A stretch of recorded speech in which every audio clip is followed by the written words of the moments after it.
Gente, é um prazer eu receber hoje a Maria Lúcia Fatorelli, que é auditora e ficou conhecida, né, Maria Lúcia, pela atuação dela na Auditoria Cidadã da Dívida Brasileira. Você poderia começar explicando para a gente rapidamente o que é essa auditoria, Maria Lúcia, para quem ainda não te conhece? Sim, Luiz Carlos, olha, o prazer é todo meu, viu, dialogar com você, muito grata pela oportunidade. E a Auditoria Cidadã da Dívida é um movimento social. Iniciamos no contexto ali do grande plebiscito popular que aconteceu no Brasil no ano 2000, um plebiscito que movimentou várias entidades da sociedade civil, ele foi organizado pela CNBB, pela OAB, por inúmeros sindicatos, associações, centrais, e mais de 6 milhões de pessoas votaram naquele plebiscito.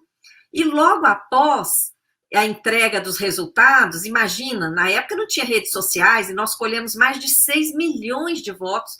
Logo depois desse processo, entregamos os resultados aos poderes, né, executivo, legislativo, judiciário em Brasília, e não aconteceu absolutamente nada. Então, houve uma reunião histórica em Brasília, com mais de 80 lideranças do país, de todas as regiões do país, e eu fui convidada para essa reunião.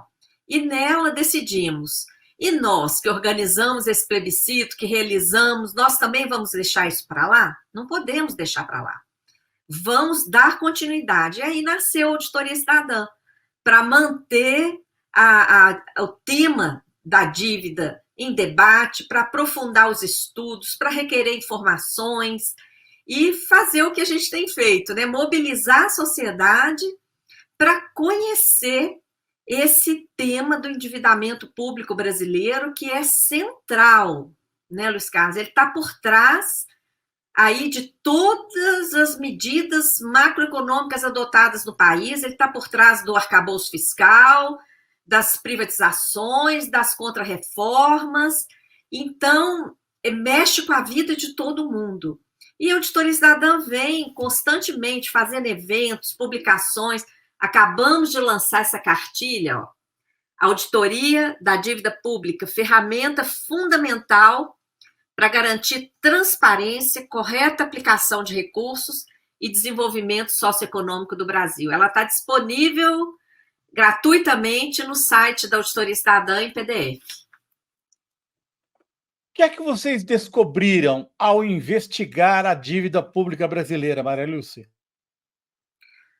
Olha, Luiz Carlos, ao longo desses 23 anos já de caminhada, nós já tivemos várias atuações aqui no Brasil, a gente faz os estudos, as pesquisas, já assessoramos, inclusive, a CPI da dívida pública, que aconteceu na Câmara dos Deputados em 2009, 2010. Oportunidade que tivemos acesso a diversos documentos oficiais, e inclusive oportunidade de estudar tudo que foi também investigado por outras comissões parlamentares da década de 80, que a gente coloca todos os links aí nessa cartilha. Tivemos a oportunidade de atuar na auditoria da dívida equatoriana, que também nos ensinou muito sobre o Brasil, porque o processo da dívida externa da América Latina, de todos os países da América Latina, nas décadas de 70, 80 e 90, é idêntico. Só muda os nomes das empresas que atuavam, das estatais e as quantias, né? As cifras aqui no Brasil são muitas vezes maiores do que as do Equador, mas os contratos, os tipos de negociações, os refinanciamentos, os empacotamentos, a interferência do FMI, olha, é idêntico. Se a gente lê de lá e lê de cá, você fica assim, vê que é tudo idêntico. Não é à toa que o FMI proibia os países de negociar conjuntamente, senão eles iam perceber que todos estavam submetidos a um mesmo enredo, né? Então, assim, quando atuei na auditoria da dívida do Equador, eu aprendi muito sobre a dívida do Brasil, com o acesso que nós tivemos lá. Depois, em 2015, outra oportunidade institucional de atuar na auditoria da dívida grega, numa iniciativa do parlamento grego. E, mais uma vez, né, trabalhando lá 7 semanas, eu me deparei com um mecanismo que depois vimos que ele atua aqui no Brasil, o mecanismo da tal da securitização, um esquema fraudulento que gera dívida que nem é contabilizada como dívida e que é paga por fora do orçamento.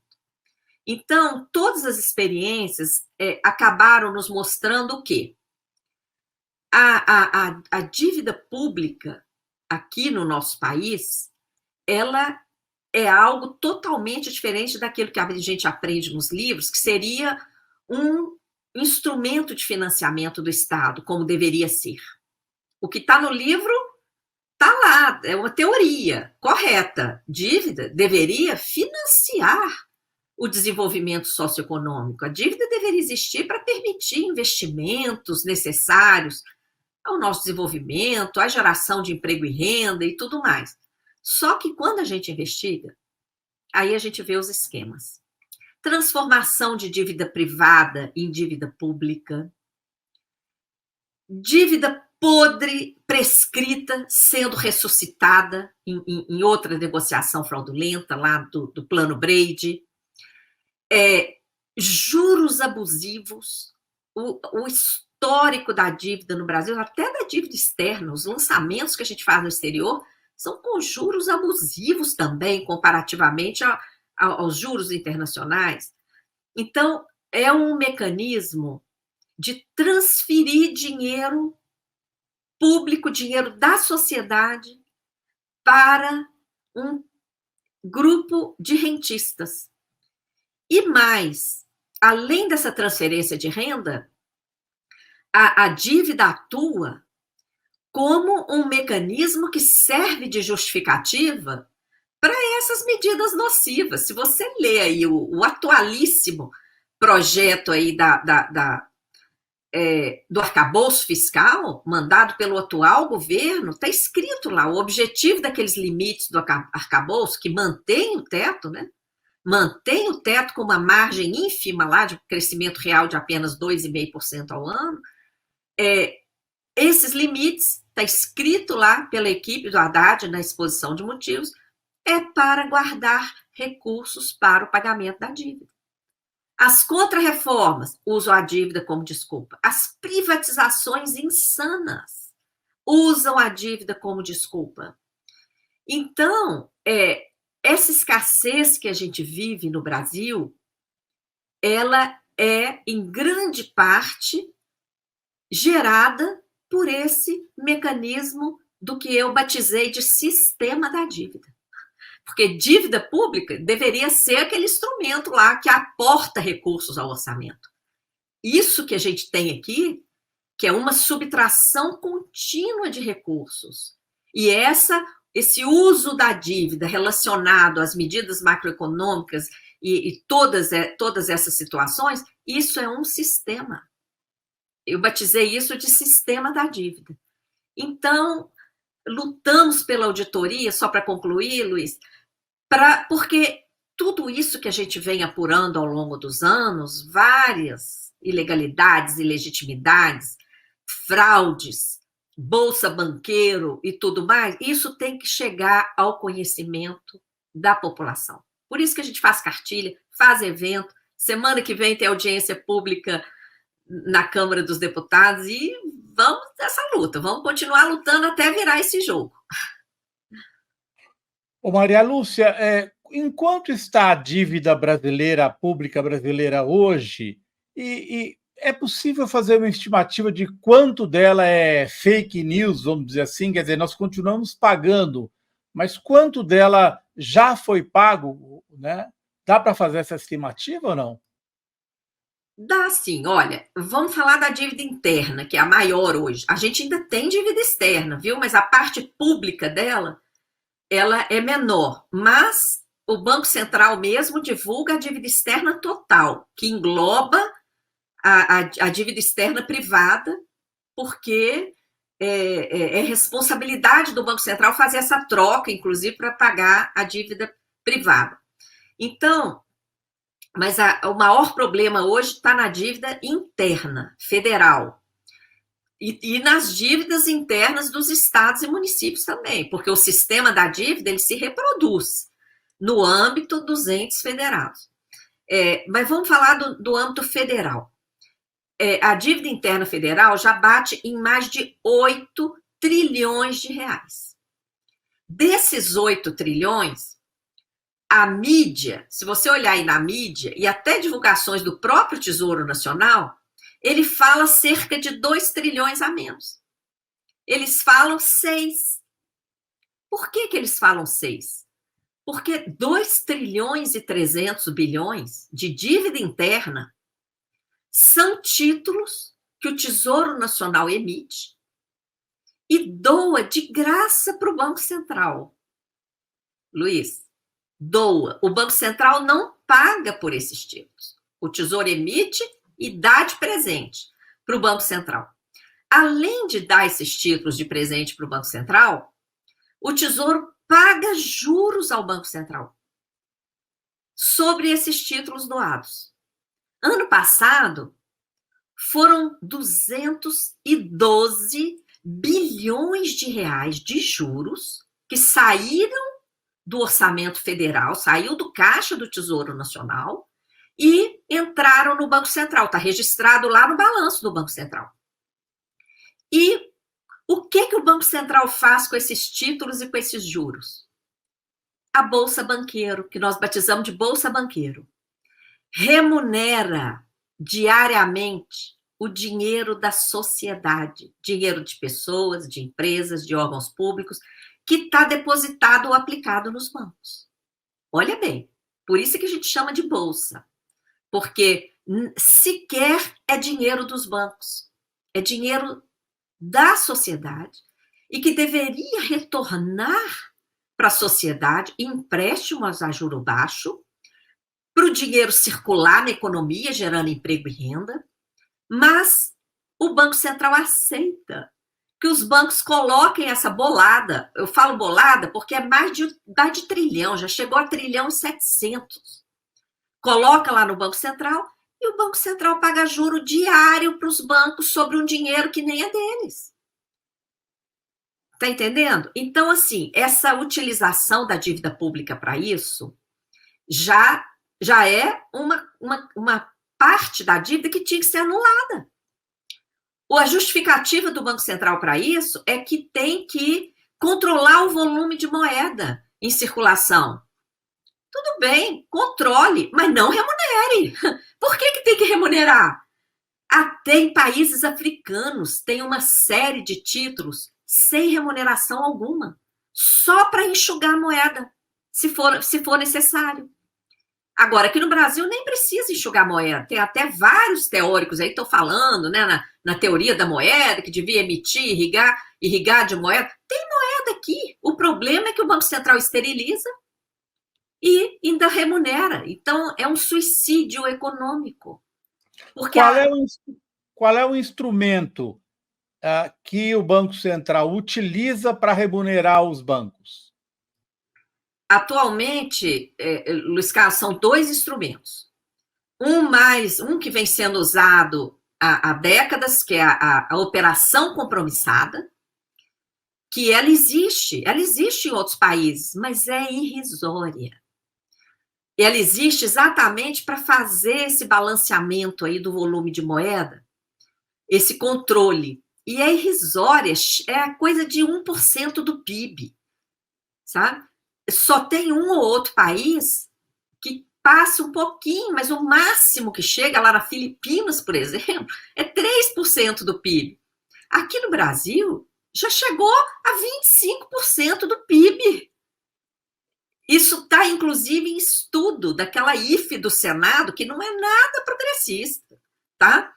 Tem um estudo daquele instituto, daquela organização de pesquisa lá do Senado, IFI, sobre operações compromissadas. Lá tem esses dados do volume de compromissadas aqui no Brasil, do absurdo que acaba operando para esterilizar um grande volume de moeda que tinha que estar circulando na economia e para inflar as taxas de juros de mercado. Por quê? Raciocina comigo, Luiz.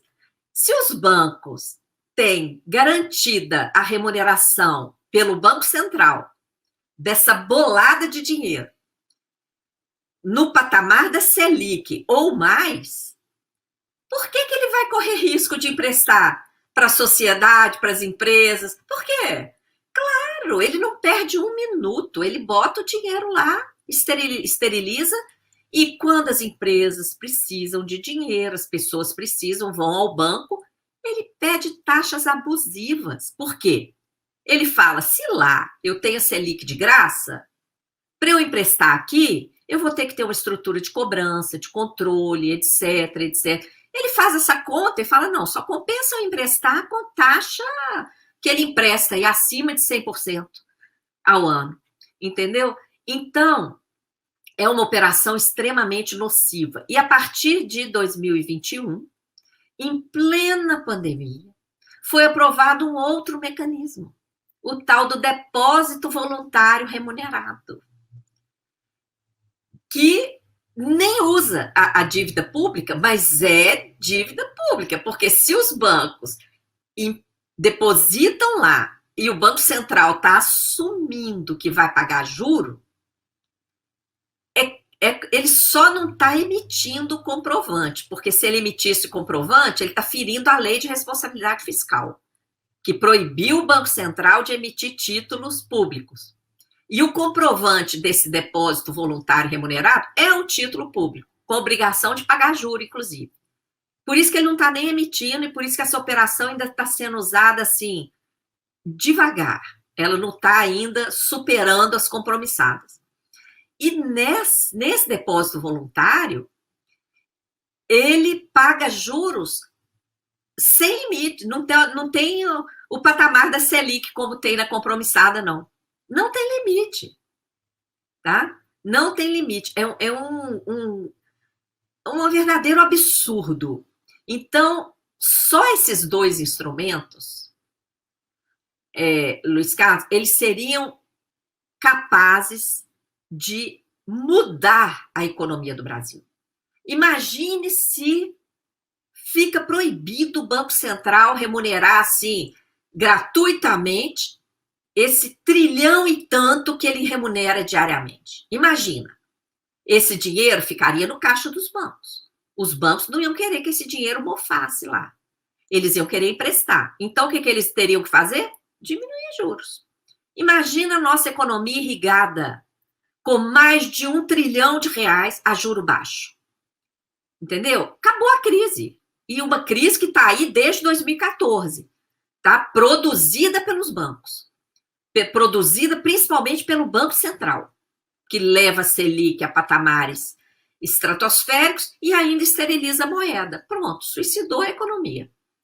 Né? Então, a gente critica fortemente a Bolsa Banqueiro. Só de enfrentar a Bolsa Banqueiro, a dívida interna já cairia em 25% e a taxa de juro iria no chão, porque os bancos teriam que reduzir o juro para fazer circular essa moeda, caso contrário, eles iam perder muito dinheiro. Maria Lúcia, faltou você dizer o montante da dívida. Ah, você falou do montante, sim, da dívida interna, e eu queria saber quanto que representa hoje, quanto que no orçamento, né, sempre tem aquela pizza, aquele gráfico, quanto que o Brasil está pagando em juros e mais principal? Acho que o principal nem interessa mais aos banqueiros, eles querem saber de juros. Mas quanto que hoje o Brasil está pagando, hein? Olha só, o gráfico que a gente faz é esse aqui, ó. Tá lá na cartilha, lá na página 15 da nova cartilha. Não sei se dá para o pessoal ver os números, dá para ver aí, Luiz?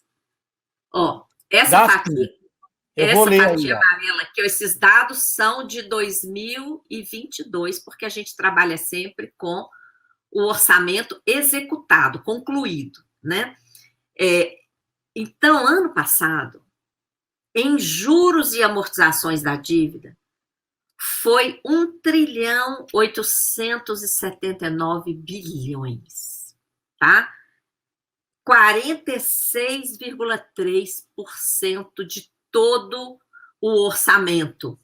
Esse orçamento ele é alimentado pelos tributos que todo mundo paga, pelas receitas de privatizações, outras receitas comerciais, lucros de estatais, outras receitas que o governo tem, e também receitas financeiras da venda de novos títulos.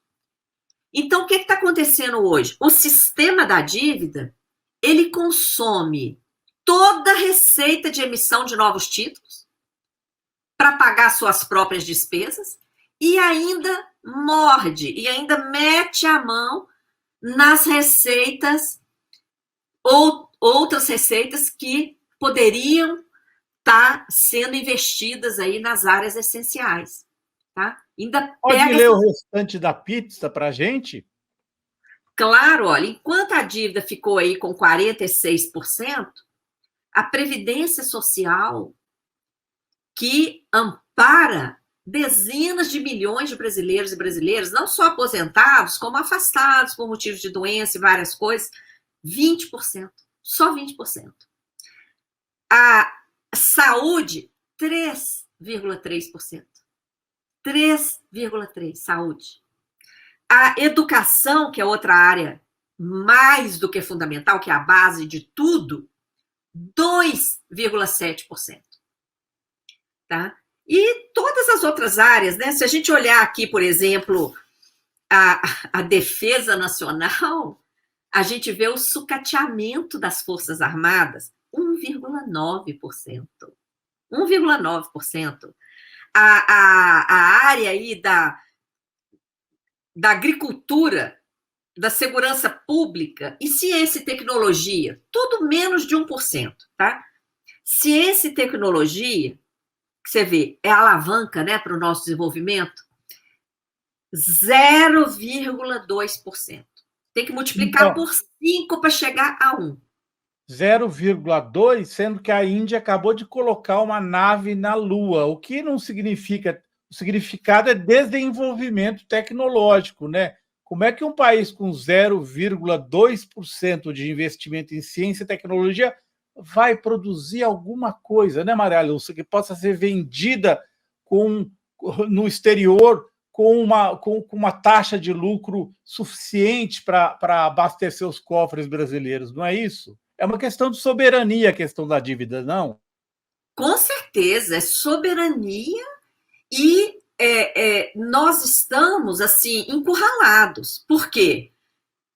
Tem essa política de teto que não pode investir em educação, não pode investir em saúde, não pode investir em ciência e tecnologia. Como assim?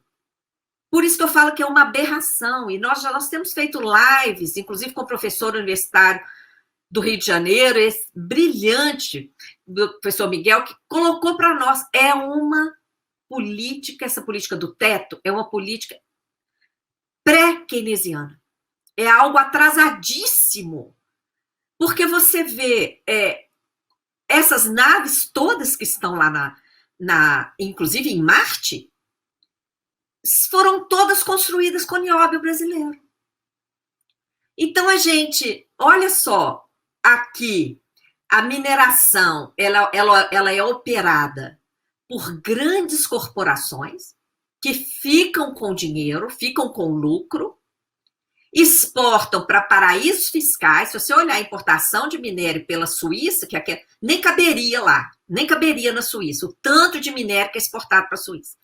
E de lá é que exporta para a China, para os outros países, tá? Então, a gente já perde na exportação, perde porque essas empresas exportadoras não pagam imposto, é tudo isento de ICMS, e já está na nova reforma tributária que vai ficar isenta do IBS, isenta até do imposto seletivo criado sobre bens e serviços nocivos à saúde. Mineração está fora, a grande agronegócio de exportação está fora. Então, aqui no Brasil, as atividades que estão dando certo são essas atividades que exercidas por grandes corporações, que ficam com todo o lucro, não pagam imposto, então não ajudam a financiar o Estado, deixam aqui um dano ambiental brutal, avançam sobre florestas, sobre o cerrado, contaminam água, matam rios, como mataram o Rio Doce em Minas Gerais, ou comprometeram o Rio Paraopeba. E assim, olha, uma avacalhação total, e tem aí uma permissividade de atuação abusiva, não é? E tudo isso está ligado com o sistema da dívida, porque enquanto esse modelo econômico que prioriza essas atividades primárias atrasadas, atrasadas que eu falo, gente, é porque envolve pouca tecnologia. Arranca lá o minério da terra, explora bruto e lavado, hein? Ainda gasta água para lavar. Tira o grão e exporta bruto. Não é? Então, não gera emprego, não gera renda. Tecnologia aqui no Brasil, atividade industrial, está ficando tudo para trás. Né? E tudo submetido ao tal do teto de gastos. Então, nós temos potencial de matérias-primas, nós temos um povo criativo, inteligentíssimo, mas não tem oportunidade e não tem investimento. Então, fica tudo atrasado. E tudo amarrado por quê? Por causa do teto. E teto para quê? Para pagar a dívida. Então, tem que enfrentar isso. Maria Lúcia, você diria que o sistema da dívida, não sei se você pode traduzi-lo por bancos, banqueiros ou rentistas, capturou o Estado brasileiro? Com certeza. Com certeza. Está capturado há muito tempo. E olha, Azenha, o mais grave é que eles não estão satisfeitos. Tá? Isso aqui que aparece é só um pedaço. Porque de uns tempos para cá, o mercado está avançando em outros mecanismos financeiros para capturar o fundo público de forma que essa parte que eles vão capturar a mais nem vai aparecer no orçamento, porque ela já é capturada antes do dinheiro chegar no orçamento. É o mecanismo da securitização, é o mecanismo que está sendo usado em vários tipos de PPP, a tal da parceria público-privada. Para resumir, para não ficar enchendo, né, e complicando muito aqui para quem está nos ouvindo, funciona mais ou menos assim. Ó.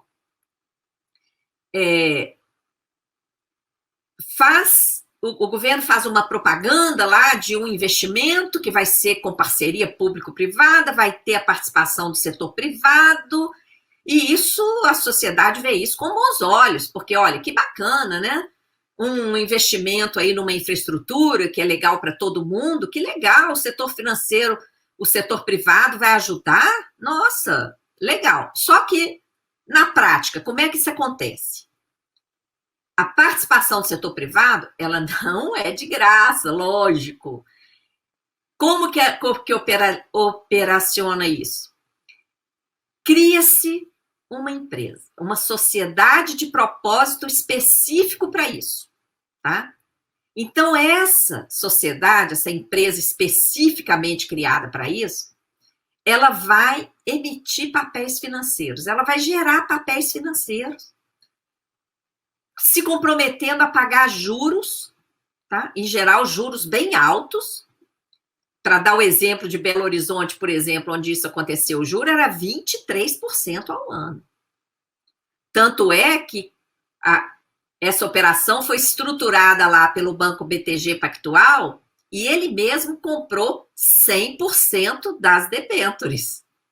Isso aí, em qualquer país sério, daria cadeia. Ele usou da sua informação privilegiada para comprar tudo.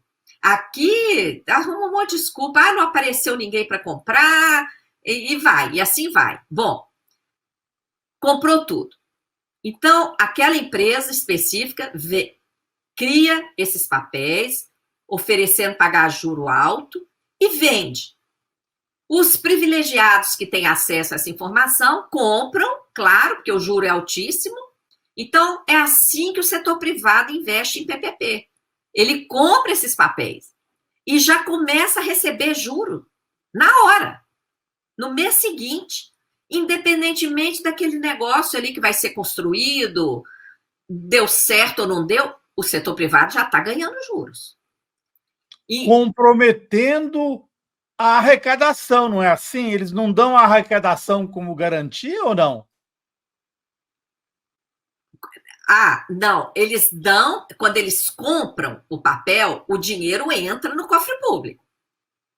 Aparece aquele dinheiro ali. Com esse dinheiro é que o governo vai fazer o investimento, tá?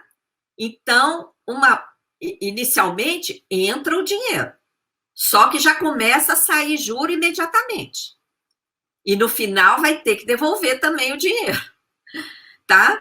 Então, o que acontece? Como é que o governo paga esse dinheiro que ele recebe quando vende o papel? Porque essa sociedade de propósito específico ela acabou de ser criada, ela não tem dinheiro para pagar. O governo paga, o governo se compromete a vincular receitas. Ele vincula para dar garantias ao setor privado, de que o setor privado vai realmente receber aquele dinheiro, ele vincula a arrecadação. Então, uma parte da arrecadação tributária ou outras receitas de fundo de participação de Estado e município, como está funcionando na Bahia, uma parte da receita pública fica vinculada, carimbada ao pagamento a esse setor privado. Às vezes o dinheiro da merenda escolar, o cara já fala, não, esse aqui não vai para merenda, não, vai porque para PPP, é isso? Exatamente, Luiz, porque o dinheiro vinculado nem chega ao orçamento. O gestor público nem tem essa oportunidade de dizer, nossa, esse mês eu não vou pagar essa PPP não, porque tá faltando dinheiro ali para merenda, meus meninos estão passando fome. Ele nem tem essa opção. Por quê? Essa vinculação captura o dinheiro durante o percurso pela rede bancária. O esquema gera uma conta vinculada. Então, aqueles créditos que o setor público se comprometeu ceder nesse processo, eles já vão carimbados. Chegou no banco, aquilo ali já fica na conta vinculada. E já não vai para o cofre do tesouro, já vai para o investidor que comprou aqueles papéis. Entendeu? Então, olha bem, isso é dívida pública. Quando o setor privado comprou aqueles papéis ali daquela sociedade de propósito específico e o Estado recebeu esse dinheiro que ele recebeu é um empréstimo. É uma dívida pública. Está disfarçada nesse esquema passando por uma empresa, passando por uma venda de debêntures. Está disfarçado, mas na prática é dívida pública. Só que não é contabilizado como dívida pública e é pago por fora do orçamento. Nesse desvio que acontece enquanto o dinheiro está transitando na rede bancária antes de chegar no cofre público. Esse esquema, Luiz, eu tive primeiro contato com ele lá na Grécia. E lá, quando saía nos jornais, os países europeus estão ajudando a Grécia. Os países europeus, de fato, desembolsavam, sacrificavam o orçamento, aplicavam planos de austeridade para pegar aquele dinheiro e depositar, só que eles não depositavam na Grécia, eles depositavam numa conta vinculada, criada no Banco Central Europeu. E dessa conta vinculada, uma migalhazinha ia para a Grécia, que assumia toda a dívida. E a bolada ia para o salvamento bancário. Esse mecanismo foi um dos mecanismos usados na Europa para salvar banco. tá? Maria Lúcia, quando você souber desse esquema aí, você me avisa, que eu quero comprar 100% dessas debêntures, que já eu dou o dinheiro, já vai caindo na minha conta os juros, viu? Quando você souber de uma prefeitura aí, porque esse é o melhor negócio que você acabou de explicar do planeta. Eu queria fazer uma pergunta adicional. Qual é a diferença entre teto e arcabouço? Mudou alguma coisa? Mudou muito? Mudou significativamente?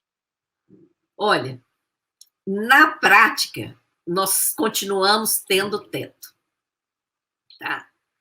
Como que era o teto lá da Emenda Constitucional 95? Em cada ano, o governo só poderia gastar com esse outro lado aqui, viu? Com esse lado aqui, colorido. Previdência, assistência, saúde, educação, defesa nacional, administração, segurança pública, ciência e tecnologia, etc, etc. Essas aqui são as chamadas despesas primárias.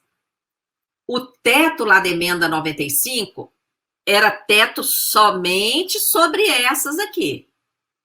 O gasto com a dívida fora do teto, fora de qualquer limite ou controle, tá? Inclusive o teto aqui é para apertar esse lado para sobrar mais para esse, né? Pois bem, como é que era lá na emenda 95? Em cada ano, o governo só poderia gastar com despesas primárias o que gastou no ano anterior, corrigido pelo Índice de Inflação Oficial, divulgado pelo IBGE, que é o IPCA. Então, despesa do ano anterior corrigida pelo IPCA. Como é que é o teto agora do arcabouço? Despesa do ano anterior, corrigida pelo IPCA, mais 2,5% de crescimento real. No máximo. Para chegar nesses 2,5% de crescimento real, 2,5% daquela despesa do ano anterior. Para chegar nesses 2,5%, tem que cumprir meta de resultado primário, tá? Aquelas metas que o Haddad se comprometeu lá no projeto do arcabouço, que é zerar o déficit ano que vem e superávit nos 2 anos seguintes. E também tem que ter aumento de arrecadação. Se não tiver aumento de arrecadação, o máximo que pode crescer a despesa é 0,6%. Então, o que mudou? O que mudou é que houve um aumento do pé direito desse teto, porque com a aprovação da PEC da transição, no finalzinho do ano passado, vocês se lembram? Todo mundo lembra que o Congresso Nacional aprovou uma PEC porque o orçamento desse ano, de 2023, foi apresentado pelo governo anterior. Foi apresentado ano passado, por conta das regras orçamentárias. O orçamento é aprovado no ano anterior. E quando o governo Bolsonaro mandou esse orçamento ano passado, ele não colocou previsão para a Bolsa Família, nem para o... Ele chamava de Auxílio Brasil, que já era de R$600 lá atrás. Ele não colocou para esse ano. Ele não colocou uma série de previsões lá que eram urgentes, necessárias. Por isso que o Congresso Nacional, em grande parte, oposição ao governo Lula, que já havia ganho a eleição, mas ainda não havia tomado posse no final do ano passado, o Congresso aprovou, porque viu que realmente precisava aprovar. Agora, e também a PEC da transição mostrou a aberração que era o tal do teto, que vai criando um gargalo insuperável. Então, até chegar o momento que teve que aprovar a PEC da transição. Pois bem, ao aumentar o pé direito, a despesa, então, para esse ano, não é bem a despesa do ano anterior. É a despesa do orçamento aprovado com esse aumentozinho do pé direito, que não é tanta coisa, não. Coisa de 40 bilhões. Perto do que o Brasil precisa, e perto do gasto que vai para pagamento de juros aí, amortizações dessa dívida, é nada. tá? É nada. Tinha que ter colocado limite, teto é no gasto com juro, como a gente vem lutando aí, né? Então, assim, a diferença é muito pequena, a gente vai continuar submetida a teto.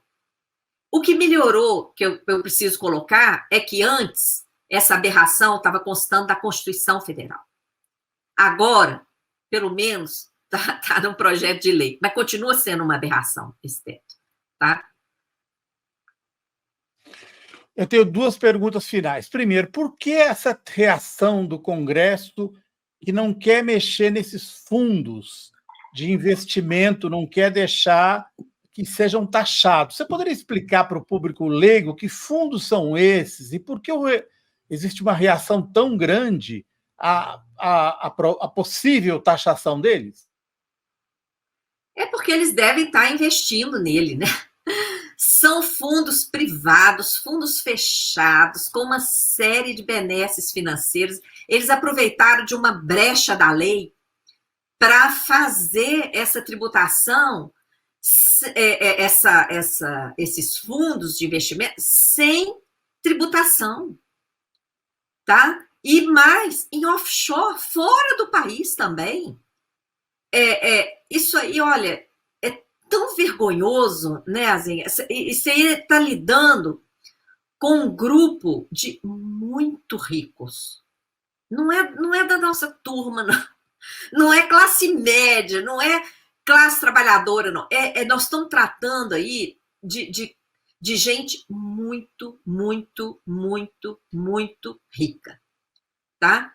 E, claro, essa benesse, eles não querem fazer uma aplicação aqui para pagar um imposto de renda, ou então oferecer ali um ganho de capital depois. Não querem. Eles querem, além de eles serem muito ricos, eles não querem pagar imposto, né? Então, isso aí isso aí nunca deveria ter sido permitido, não é?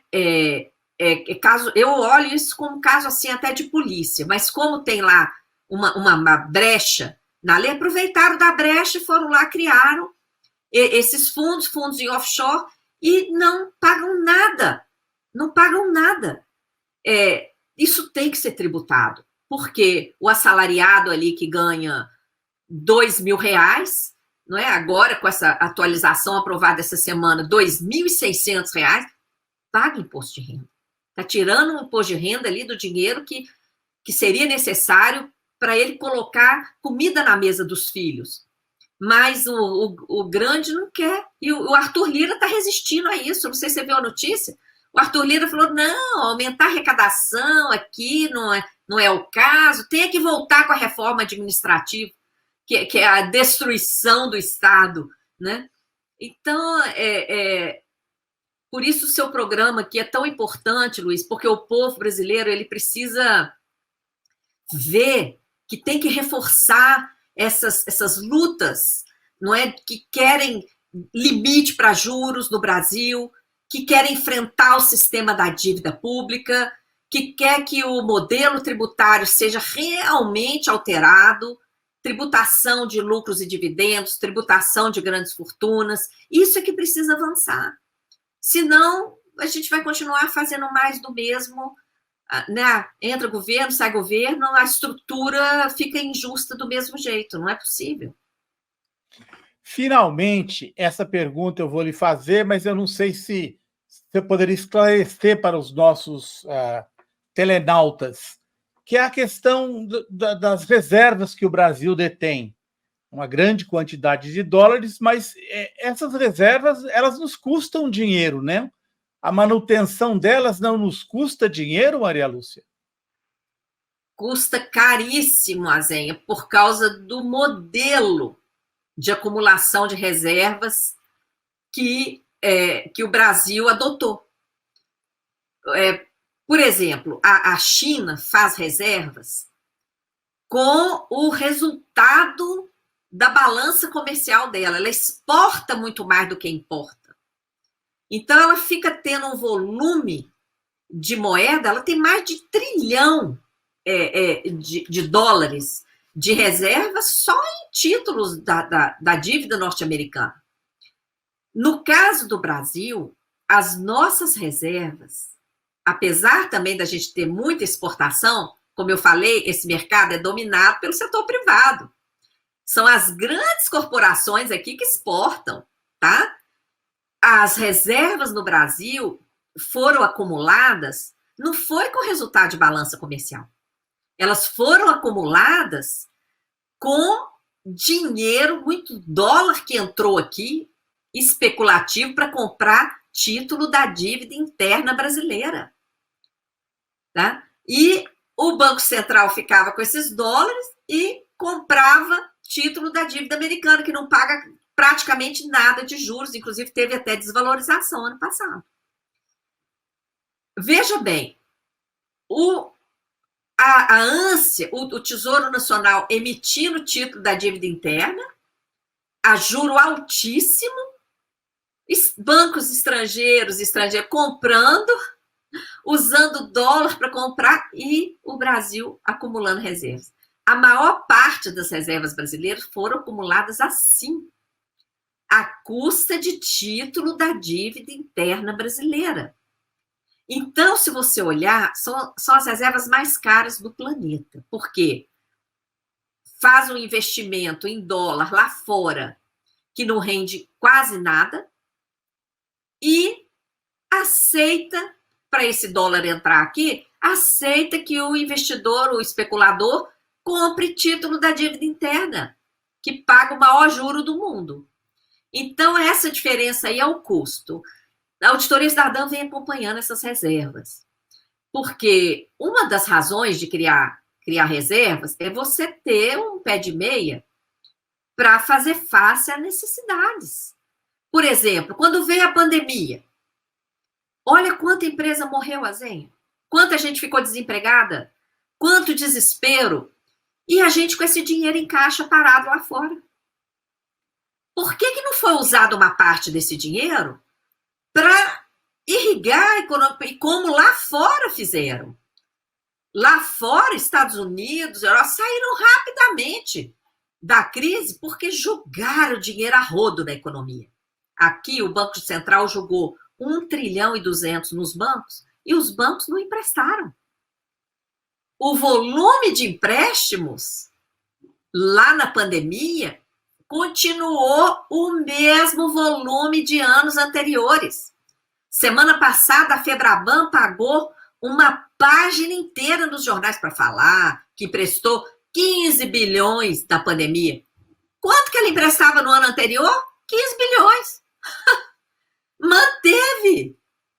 Tá? Então, a gente está... Aquela pergunta que você fez antes, o Brasil está capturado? Tá capturado. Por quê? A gente tem acompanhado essas reservas, houve uma queda nas reservas nos últimos anos. O Banco Central torrou cerca de 60 bilhões de dólares de reservas internacionais. E nós, analisando os dados, não conseguimos ver razão para isso, não conseguimos, aí entramos com pedido de informações. O Banco Central respondeu simplesmente que fez intervenções no câmbio. Aí nós perguntamos, mas peraí, essas intervenções elas têm que ser justificadas. Qual foi a justificativa para essas intervenções? Porque nós estamos falando 60 bilhões de dólares, mais de 300 bilhões de reais. Mais do que o orçamento da educação somado com o da saúde e mais 15 áreas juntas. É muita grana. O Banco Central continua respondendo, não, é nossa atribuição e pronto. Ora, se você tem uma atribuição, isso não significa que você pode usar essa atribuição do jeito que você quer, não. Eu costumo dar o exemplo até da atividade que eu tive profissional de auditora fiscal. Nós temos a atribuição de acessar ali os sistemas de informação. Mas você pode acessar em relação àquele ponto que você está trabalhando. Aquele fato econômico, aquela empresa, você não pode sair fuçando o dado de todo mundo, não. Isso é acesso imotivado, isso dá até processo administrativo.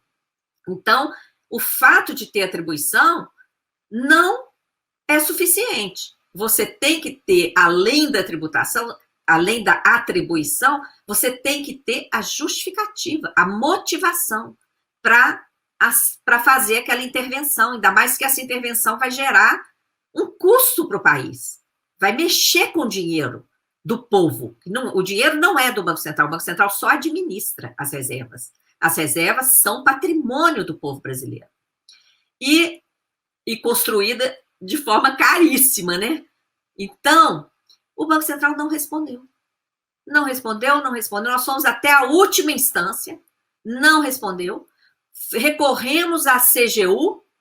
A CGU chegou a prorrogar prazo, a gente estava até animado com essa prorrogação, achando, poxa, tomara que eles investiguem, mas acabou também concordando. Nós fizemos o último recurso, que aí vai para vários ministérios, e estamos aguardando, sabe? Porque, além de tudo, ainda não tem transparência. E nas entrelinhas lá do relatório de reservas que o Banco Central divulga, está lá que ele aplicou em derivativos lá fora. Em derivativos. E aí? Foram derivativos nocivos que viraram pó? Como assim? Isso aí traz uma responsabilidade para o Banco Central, que ele tem responsabilidade de administrar nossas reservas e não pode sair fazendo aventura com elas, não. Tá? E quem é que emitiu esses derivativos? É preciso haver transparência, porque, de repente, quem emitiu os derivativos obteve um favor do governo brasileiro, houve alguma transição obscura, por isso a importância não da transparência. Exatamente, e não tem transparência nenhuma, e isso aí a gente viu, porque esses derivativos, ele chega a falar lá numa frase toda truncada lá no relatório dele, que como são derivativos e tal, eles estão contabilizados juntamente com o título público de outros países. Então, olha só, ainda está com a contabilização errada. Não tem transparência nem na contabilização. Isso tinha que estar destacado lá. E como você falou muito bem, que derivativo é esse? Não é? E pode ter uma série de conflitos aí. Né? Pode ser até ele arrematou lá um papel que era de alguém. Entendeu? Isso tem que ser explicado.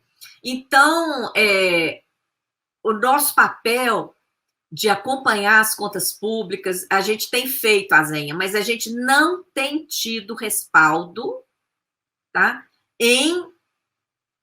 Nessa vigilância por parte das autoridades. Do próprio Congresso Nacional, que tem atribuição de fiscalizar o Executivo, da CGU, que tem que fiscalizar o Banco Central, e tinha que ter aproveitado esse pedido de requerimento de informação e abrir uma investigação. Não, entendeu? Deixou passar. Então, isso é muito ruim, porque isso vai mantendo esse modelo que você vê o problema do Brasil, não é falta de dinheiro. A gente tem muito dinheiro e a gente tem muito recurso em todas as áreas, não é?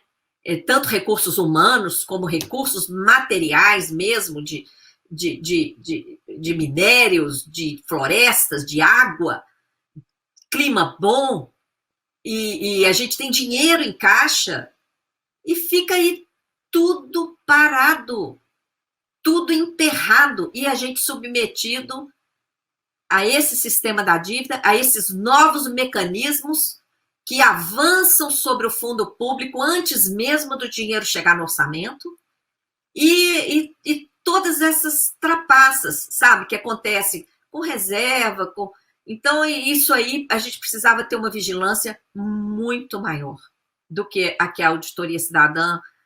A gente faz uma coisa assim tão pequena ainda, comparativamente ao que tinha que fazer, porque nós somos um simples movimento social da sociedade civil.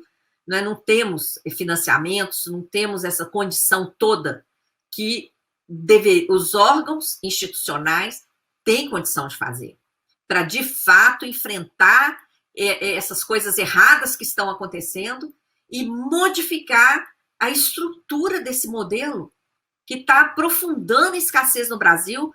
Olha, Zen, o Brasil já voltou para o mapa da fome. Olha o nosso atraso tecnológico, olha a retração econômica, a retração da atividade industrial e tudo mais. Tudo isso está interligado a essa questão das finanças públicas. Maria Lúcia, eu queria lhe agradecer muitíssimo. Você pode imaginar que o trabalho que você e seu grupo e seu movimento faz é pequeno, mas você não tem a dimensão do quanto ele é importante para o esclarecimento. E eu tenho certeza que é um movimento vencedor, porque ele está aí há muitos anos e, aos poucos, né, é aquele processo. A opinião pública vai sendo esclarecida pela essa luta de vocês, porque são muitos segredos esses que você me contou ao longo dessa ótima entrevista. Queria lhe agradecer muitíssimo pelo seu tempo. E você falou de uma audiência no Congresso. Quando que ela acontece? Sim, eu vou até te pedir para ajudar a divulgar. É uma audiência pública sobre a política de juros no Brasil. Ela vai acontecer na quarta-feira que vem, dia 30 de agosto, a partir das 10 horas da manhã, nessa Comissão de Finanças e Tributação da Câmara dos Deputados. Quem tiver condição de vir presencialmente, lá no corredor do anexo 2 das comissões da Câmara em Brasília. Quem não puder vir, ela vai ser transmitida pelo YouTube da CFT. Aí no dia a pessoa tem que entrar lá no site da Câmara, porque eles não divulgam antes o link. Então no dia a gente vai tentar obter antes, mas se não conseguir, no dia é só entrar lá, Câmara dos Deputados, comissões permanentes, aí dentro das comissões permanentes procura lá Comissão de Finanças e Tributação, entra lá, vai estar sendo transmitido ao vivo. Estarei assistindo para fazer uma reportagem a respeito, tá bom? Muito obrigado, Maria Lúcia. Gratidão. Muito obrigado. Forte abraço, Luiz. Eu que agradeço pela oportunidade.